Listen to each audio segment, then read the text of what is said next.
Besigye free. Free. Free Besigye free. Free. Free Besigye free. Free. Down with Museveni down. Down. Down with Museveni down. Down. Down with Muhoozi down. Down. Viva Congo viva. Viva. Free Uganda free. Free. We can start. We are gathered here to issue a statement regards the situation of Dr. Kizza Besigye. We are all aware of the incident that happened yesterday while he was in court. We are all aware about his case, the treason charges, of which he has been battering in the court for the last 2 years, but bado, there is no end. We are all aware that his legal team, his representatives, one including Council Martha Karua, has been denied entry to Uganda. His other lead counsel, Erias Lukwago, is in jail. All his associates, all his lawyers have been threatened. They are either in Uganda living in fear or outside of Uganda. And then yesterday while in court, he was forced to use the lawyers or representatives from the government, which he denied, and that coercion, he collapsed, and as we speak, he's still unconscious in Murago Hospital. So we are issuing a statement. I think we can begin. For immediate release, emergency alert for Dr. Kizza Besigye, collapse in state custody and remain in ICU. An urgent call to halt the cruel state-sanctioned extension of Dr. Kizza Besigye and Erias Lukwago by the Museveni-Muhoozi regime. July 30th, Legal Defense Network, Regional Bar Association, International Human Rights Watchdogs, civil societies actors, and human rights defenders worldwide issue this alert on the systematically physical destruction of Dr. Kizza Besigye and his legal counsel by the regime of Yoweri Museveni and Chief of Defense Force, General Muhoozi Kainerugaba. The crisis reaches as Scottsfield tips pointed yesterday, July 29th, when 70-year-old Dr. Kizza Besigye collapsed into a state of unconsciousness inside a forfeit cage at a high court in Kampala. Eyewitness, a legal account described a shocking, frail state of deterioration, with Dr. Besigye exhibiting yellowing eyes, labored breathing, and gasping for air. He is currently fighting for his life under hostile military guard in the ICU at Mulango National Referral Hospital. Simultaneously, his co-counsel and People Front for Freedom leaders Erias Lukwago is trapped in critical condition at Luzira prison, where the state is actively denied him special life-saving medical evacuation to India despite official warning from national referral doctors that his life is in imminent danger. The international community must recognize this pattern.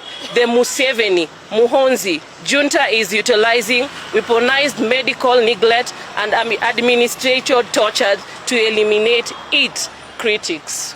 Viva comrades, viva! Viva! Viva comrades, viva! Viva! Viva comrades, viva! Viva! Forward with organizing, forward! Forward! Forward with borderless Africa, forward! Forward! Forward with borderless Africa, forward! Forward! My name is Mark Kamyani, the National Organizing Secretary for Kongamano la Mapinduzi, which is a political movement and is in solidarity with all the political prisoners in Uganda. The case of Kizza Besigye, transnational kidnapping and illegal extradition.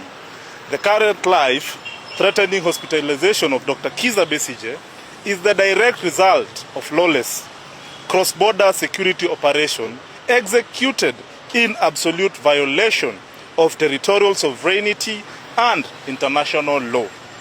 The illegal abduction from Nairobi on November 16, 2024, Dr. Besigye was unlawfully seized from an apartment in Riverside suburb of Nairobi, Kenya, by armed operatives acting in collusion with Uganda security elements. he was held incommunicado, denied access to legal counsel or his family, and secretly spirited across the border. Flagrant violation of extradition treaties. The regime bypassed all established legal, judicial, and diplomatic protocols governing international extraditions between Kenya and Uganda. No formal extradition requests were filed. No judicial hearings were held in Kenyan courts, and no deportation orders were legally processed. Hereby we ask the Kenyan government, what were you trying to do with Dr. Kizza Besigye? Why were you part of this abduction? And why did you allow to be part of this abduction? A dangerous regional president. The continued detention of Dr. Besigye, therefore, cannot be viewed in isolation. Comrades, the continued detention of Dr. Besigye, therefore, cannot be viewed in isolation. His unlawful cross-border rendition, prolonged detention, deteriorating health, and continued prosecution, despite mounting challenges to the state's own evidence, collectively point to an escalating assault on due processes, judicial independence, and the rule of law. This lawless cross-border rendition constitutes a state-sponsored kidnapping on sovereign foreign soil, the same way we witnessed Comrade Boniface Mwangi when he was abducted in Tanzania. And Bob Njagi and Nicholas Toyo, who were abducted in Uganda twice. By transforming neighboring territories into hunting grounds for political dissidents, the Museveni-Muhoozi apparatus has directly undermined regional stability. Comrades, the Museveni-Muhoozi and the Suluhu and the Ruto apparatus has directly undermined regional stability and violated the principle of non-refoulement under international refugee and human rights law. Viva fighters, viva! Viva! Viva fighters, viva! Viva! Viva Kenyans, viva! Viva! Viva Uganda, viva! Viva! Free Besigye, free Besigye! Free Besigye! Free Erias Lukwago! Free Erias Lukwago! So my names are Julius Kamau Kimani, human rights defender, and we are here because I feel bad, I feel sad about Uganda, about this case. It's so terrible, it should never have happened in the first place. And so I continue reading the statement. On 15th June, so I'm reading the case of Erias Lukwago, armed abduction, enforced disappearance, and basement torture. On 15th June 2026, heavily armed personnel reportedly belonging to the Special Forces Command of the Uganda People's Forces, UPDF, forcibly entered Mr. Lukwago's residence in the Wakariga neighborhood of Kampala and moved him without a warrant of explanation. And for more than 48 hours, his whereabouts remained unknown. General Muhoozi Kainerubaga, Chief of Defense Forces, is reported to have ordered the operation and subsequently published a series of posts on social media publicly claiming responsibility for Mr. Lukwago's capture, including photographs showing him blindfolded, stating that he had been taken to his basement and issuing explicit threats against his physical safety. Furthermore, Mr. Lukwago's family has reported that he was severely beaten and subjected to physical trauma while held entirely incommunicado. Thank you. Viva comrades, viva. Viva. Free Besigye, free. Free. More power to the people of Uganda, more power. More power. My name is Elisha Ochieng Alam, a human rights defender here in Kenya. And in solidarity with our brothers in Uganda, we are here to read this statement. The charge sheet of Dr. Kizza Besigye, an airtight indictment of state lawlessness.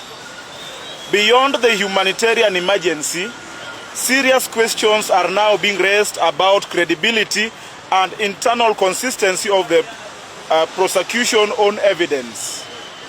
Recent defense analysis identify multiple contradictions within the state principal witness statements, including conflicting timelines concerning alleged meetings in Geneva inconsistent accounts surrounding the alleged Kisumu event, and chronology that appears incompatible with public document event. These issues go directly to the liability of the prosecution's central narrative and reinforce the urgent need for independent judicial scrutiny before lives are irreparably lost in custody. As articulated by prominent legal defenders, including Advocate Isaac Christopher Lukwago, the Museveni-Muhoozi military apparatus has completely discarded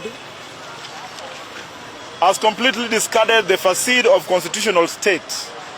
The regime is operating in direct criminal violation of both domestic founding laws and international treaties.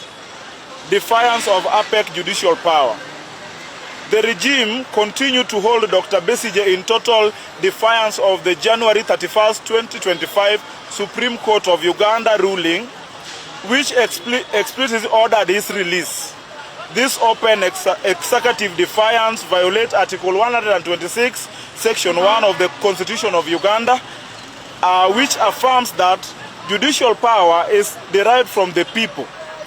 The continued detention, despite the Supreme Court ruling, coupled with growing questions surrounding the prosecution evidence, has further eroded the confidence in the independence and integrity of Uganda's justice system. My name is Sayelel Manguyo. I'm a Pan-African and a human rights defender. So, the inflicting unconstitutional and derogable torture by keeping a feasible failing Dr.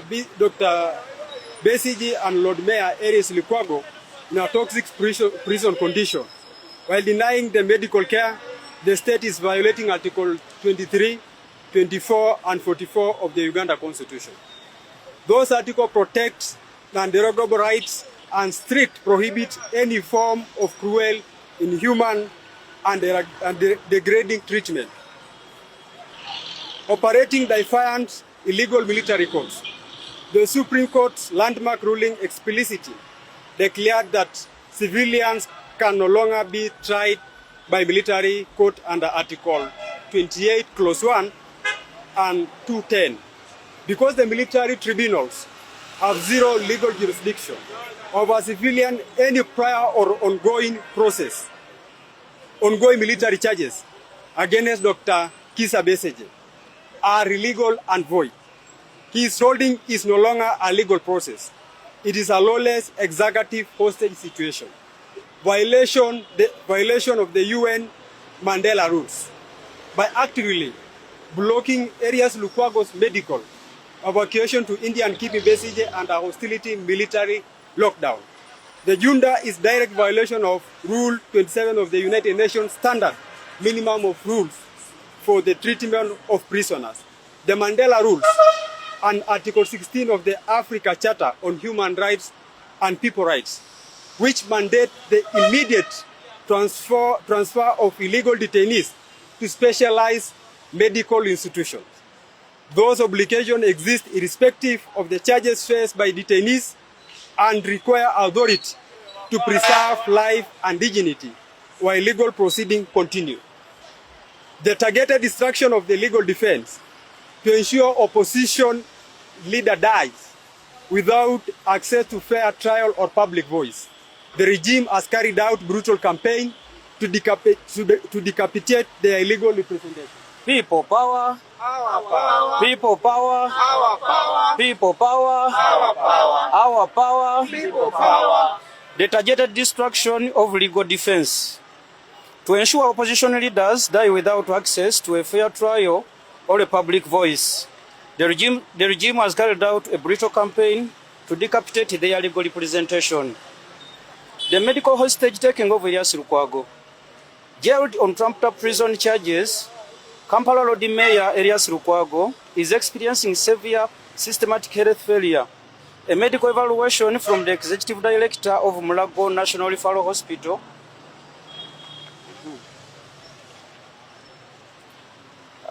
explicitly notes severe spinal complications and advanced hypertension.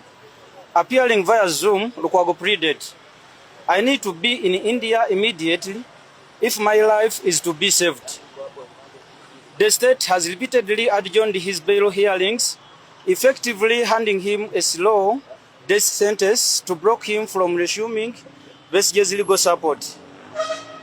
The residue harassment of Aaron Kiza. While prominent human rights attorney Aaron Kiza was released on a steep 20 million shillings cash bail following international outrage over his unconstitutional 9-month military court conviction, his ability to practice remain heavily restricted. The state continues to subject him to relentless judicial harassment, strict travel bans, and mandatory monthly reporting to the court registrar, sabotaging his ability to mount an unfettered defense for Besigye. The ban on Kenyan Council. The regime has formally barred Council Mother Karua from entering Uganda, sealing off Dr. Besigye from regional legal protection. People power. Our power. Anthony Sekalala. People power. Our power. Down with Ruto, down. Down. Down with Museveni, down. Down. Down with Suluhu, down. Down. Down with Muhozi, down. Down. Emergency critical demands. The international community can no longer provide diplomatic cover or financial life to support a regime operating a lawless, dynastic military dictatorship. Demand.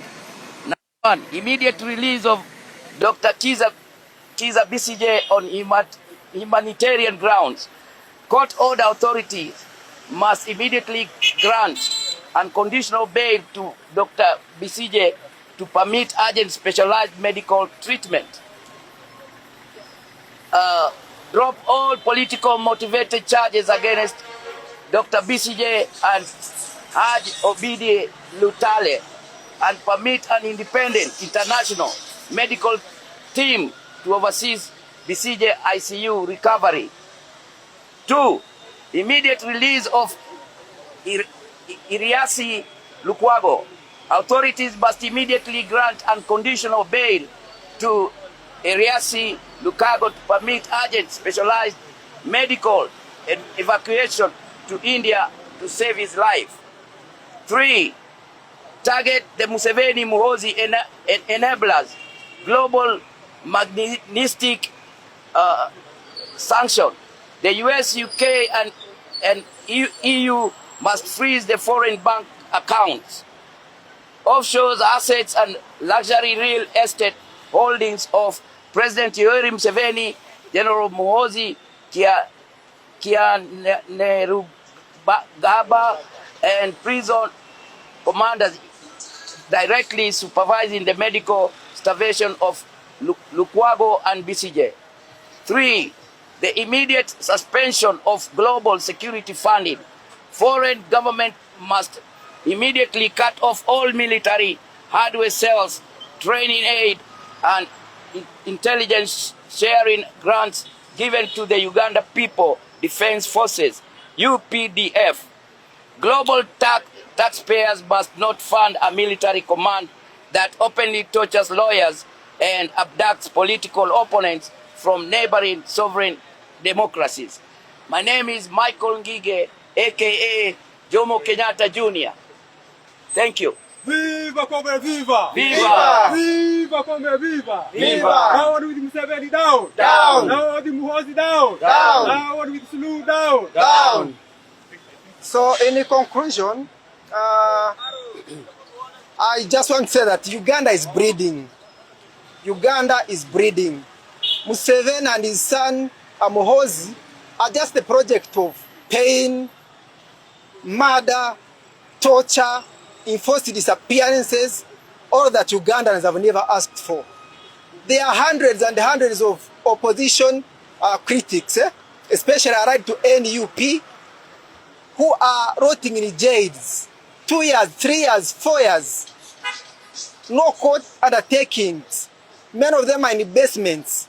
And of course, we have had a history of, other nationals, especially in the case of Bob Njagi, Nicholas Oyo, who were abducted and kept incommunicado in basements, what in 7 called fridges, for nearly a month or so, we have a case of Boniface Mangi, who was abducted in Tanzania, and so this is not only happening in Uganda, but is now almost an East African affair. So what can we do to stop all this madness?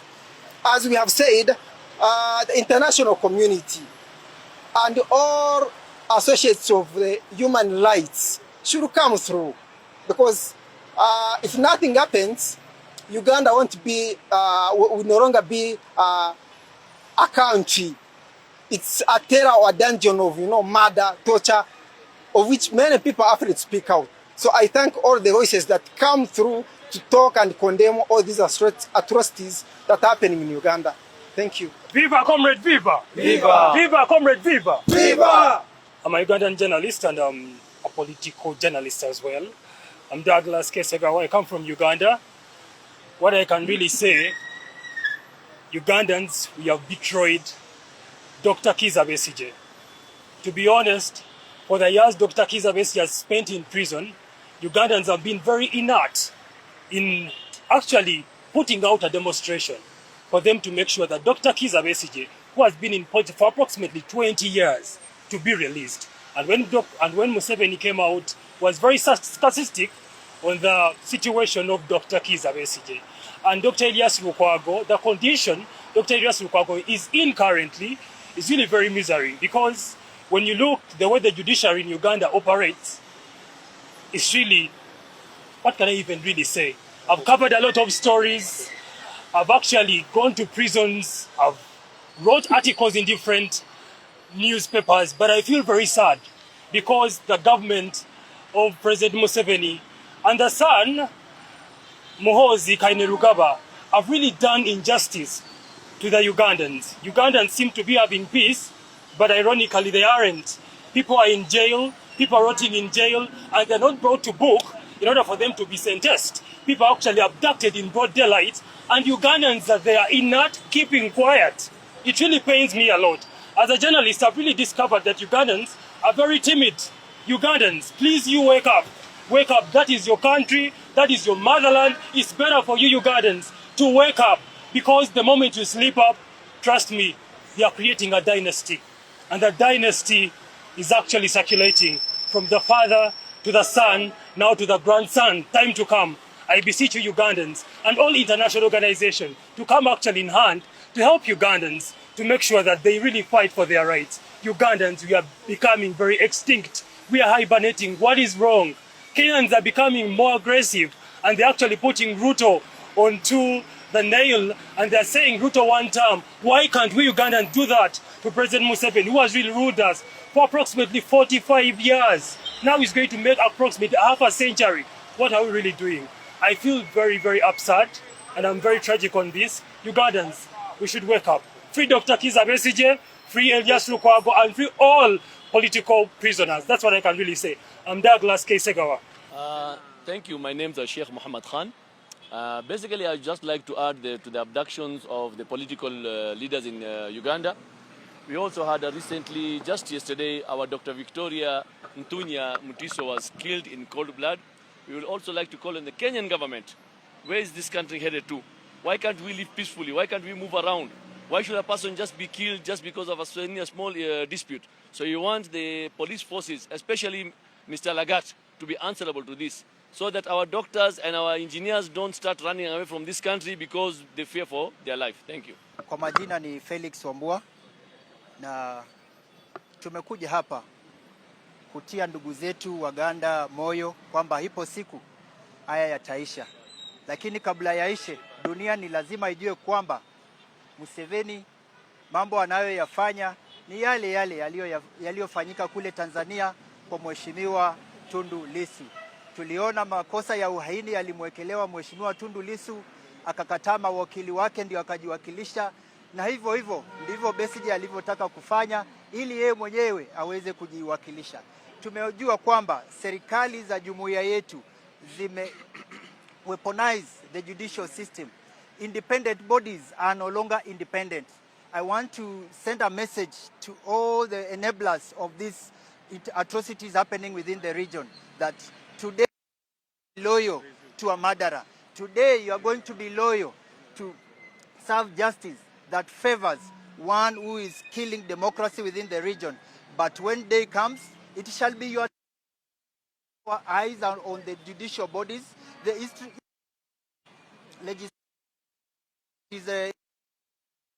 East African Court of Justice. We are looking at you. We want you to add on voice on this. There are people who are ailing. Besigye is in critical condition. We know last time when he was sick, he came to seek medical attention here in Kenya, Aga Khan Hospital. Same with Erias Lukwago. Some of us have special attachment with Uganda because we cannot have a region, a complete region without countries. We know that Uganda, what is happening in Uganda will spread to other countries. Today, we have an interior minister who is threatening the opposition leaders. This is a wake-up call.